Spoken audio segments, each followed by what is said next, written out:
प्रणाम मित्रों। आज पुनः आप सबके समक्ष अपनी पुरानी कविताओं की श्रृंखला में ही अपनी एक और पुरानी कविता लेकर प्रस्तुत हुआ हूँ। और ये कविता 2 अप्रैल सन 2006 को मैंने प्रयागराज में लिखी थी। और इस कविता का शीर्षक है अहम। अहम से जैसा कि स्वयं प्रभासित है कि अहंकार और व्यक्ति के विकारों में सबसे सूक्ष्मतम अहंकार ही है। व्यक्ति अपने मोह से निवृत्ति पा सकता है, अपने लोभ से निवृत्ति पा सकता है, काम से भी, क्रोध से भी निवृत्ति पा सकता है, लेकिन अहंकार से निवृत्ति पाना अत्यंत अत्यंत दुष्कर है। और यदि अहंकार शेष रहा तो अहंकार से क्रोध उत्पन्न होगा, क्रोध से काम उत्पन्न होगा, काम से लोभ और मोह उत्पन्न होगा, और सारे विकार पुनः आपके पास आ जाएंगे। तो इसलिए मुझे आवश्यकता हुई कि मुझे ऐसी प्रेरणा हुई कि मैं इस कविता को लिखूं। और देखिए, इस कविता के माध्यम से पूरे जीवन की यात्रा है। और इस कविता के साथ साथ चलिएगा, आपको पूरे जीवन की यात्रा में इस कविता के माध्यम से करवाऊंगा।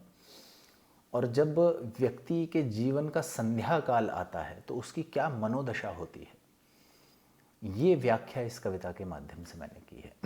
आशा करता हूँ आप सब इसे पसंद करेंगे। कि मुझ में तुझ में कौन श्रेष्ठ है, द्वंद्व यही चलता रहा।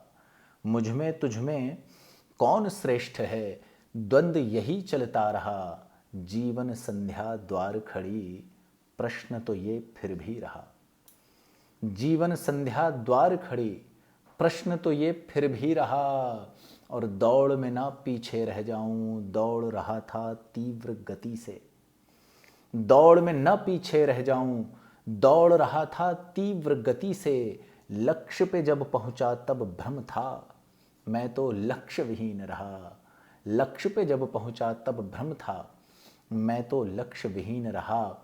क्योंकि हम भौतिकता की दौड़ में इतने लिप्त हैं कि हमने ये ही विसार दिया कि हमें मानव देह क्यों प्राप्त हुई है और मानव देह प्राप्त करने के बाद हमारा क्या लक्ष्य है। हम केवल भौतिक संसाधनों की प्राप्ति की ओर उन्मुख हो जाते हैं और उसी पथ पर अग्रसर रहते हैं। और जब अंत में वो समस्त वस्तुएं हमें प्राप्त हो जाती हैं, तब हमें ये आभास होता है कि अरे, ये तो हमारा उद्देश्य था ही नहीं। तो अगली पंक्ति है कि बड़ी लुभावनी क्रीड़ा है और बड़ा भयावह अंत।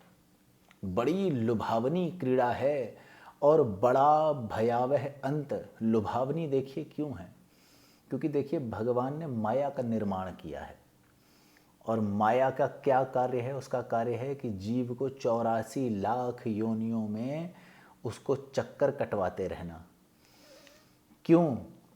क्योंकि वही तो, यदि माया ही समाप्त हो जाए तो जीव और भगवान के बीच में कोई भेद शेष ही नहीं रह जाता है।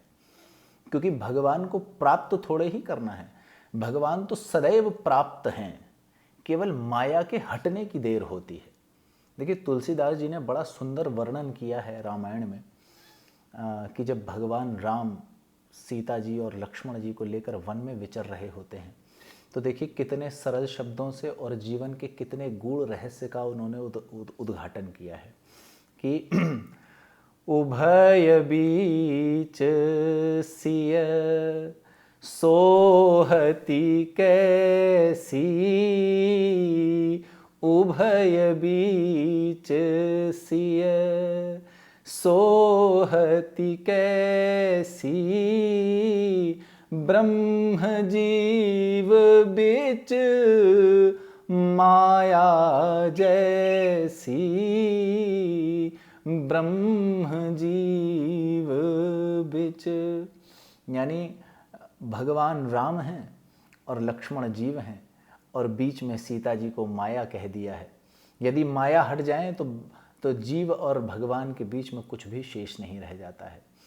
तो ये माया ही हमारे चित्त को आकर्षित करके और ऐसा आभास कराती है कि बहुत लुभावनी क्रीड़ा है, बड़ी लुभावनी क्रीड़ा है और बड़ा भयावह अंत।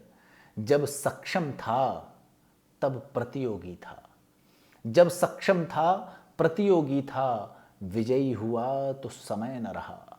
देखिए जो अंतिम पंक्ति है इसको समझना बहुत आवश्यक है। क्यों? क्योंकि जब सक्षम था तब प्रतियोगी था, यानी कि जब जब हम सक्षम हैं। देखिए इसको दूसरे ढंग से यदि मैं आपको समझाने की चेष्टा करूं तो भगवान को अपना श्रेष्ठतम अर्पित करना चाहिए। और यदि मानव जीवन का श्रेष्ठतम यदि हम कहें कि कोई काल है तो वो हमारा युवा काल है।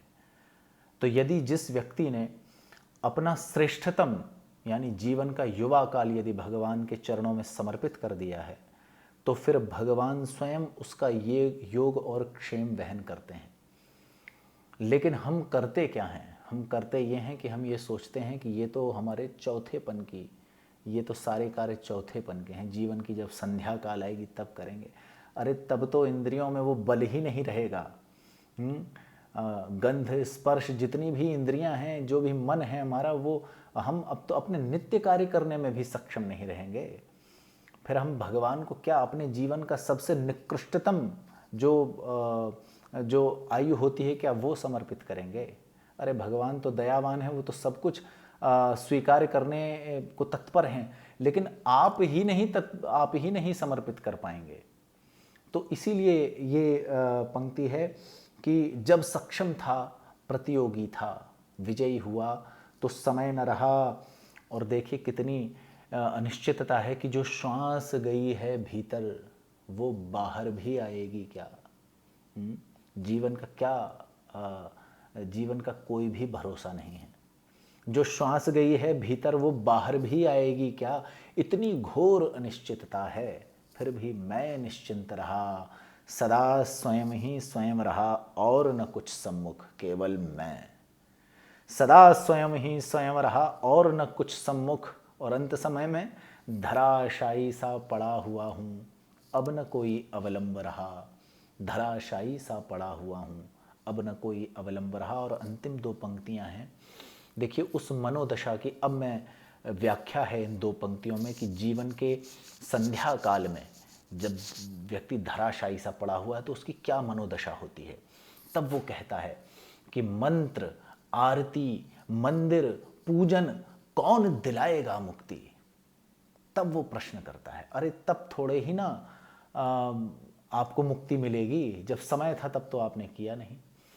कि मंत्र आरती मंदिर पूजन कौन दिलाएगा मुक्ति। बह रहा शांति का समुद्र कहाँ, बह रहा शांति का समुद्र कहाँ। दो बूंद न मेरे हेतु रहा। बह रहा शांति का समुद्र कहाँ, दो बूंद न मेरे हेतु रहा। मुझ में तुझ में कौन श्रेष्ठ है, द्वंद्व यही चलता रहा। जीवन संध्या द्वार खड़ी, प्रश्न तो ये फिर भी रहा, प्रश्न तो ये फिर भी रहा। बहुत बहुत धन्यवाद मित्रों। आशा करता हूँ कि इस कविता के माध्यम से जो संदेश मैं आप तक पहुँचाना चाहता था वो संचारित हुआ होगा और आपको मेरी कविता पसंद आई होगी। और यदि आपको मेरी कविता पसंद आई है तो मेरे YouTube चैनल को लाइक शेयर और सब्सक्राइब भी कर दें और बेल आइकॉन को भी प्रेस कर दें, जिससे कि मेरी आने वाली कविताओं की सूचना आप तक समय से पहुंच सके। बहुत बहुत धन्यवाद। नमस्कार।